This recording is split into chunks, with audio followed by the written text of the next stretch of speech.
Wentz is here with more on that to tell us about good stuff ahead. At least that's what he promised us earlier.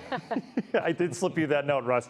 You know, we're really lucky that we didn't have an really warm March around here where the leaves are all out in the trees, because that adds a lot of weight when that snow comes down. I mean, we're looking at those New York pictures and they didn't have the leaves on the trees yet. So thankfully, I mean, this could be a big power outage situation for a lot of places in the eastern half of the country.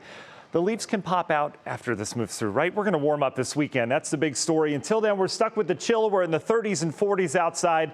Wind continues to be gusty. It was howling today. We had gusts over 35 at times. And look at that, still clocking a 35-mile-per-hour wind gusts in the Worcester area in the last 15 minutes. Ashtabula, gusty wind as well. The wind will start to subside as we go throughout the evening hours. So wind chills will still remain on the chilly side, 20s and 30s for the most part. But eventually things won't feel quite as bitingly cold outside.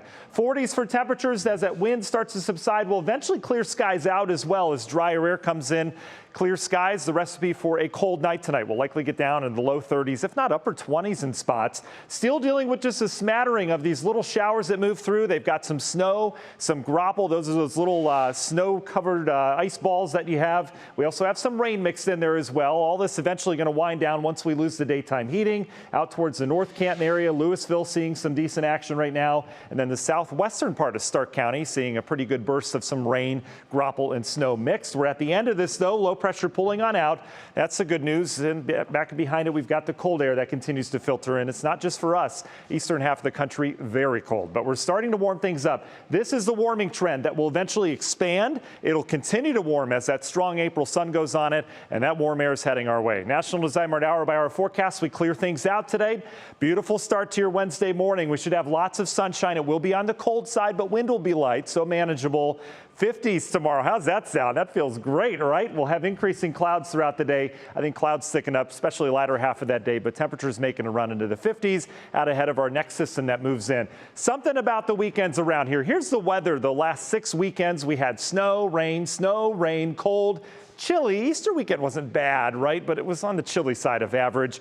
Where do we go this weekend? Welcome to Cleveland, everybody. We'll be in the 70s and 80s in a mere 4 or 5 days from now. How about that? In terms of Saturday, we're going to have to watch for some morning rain.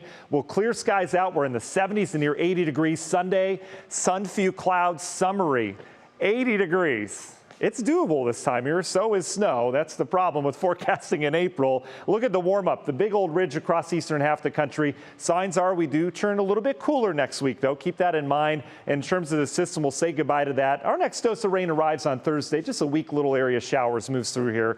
And then we talk weekend forecasts. Union Home Mortgage 7-day forecast. Big warm up Saturday, Sunday. It'll come down a little bit next week, but not nearly as cold as what we're dealing with right now. Russ. All right, sir. Thank you so much.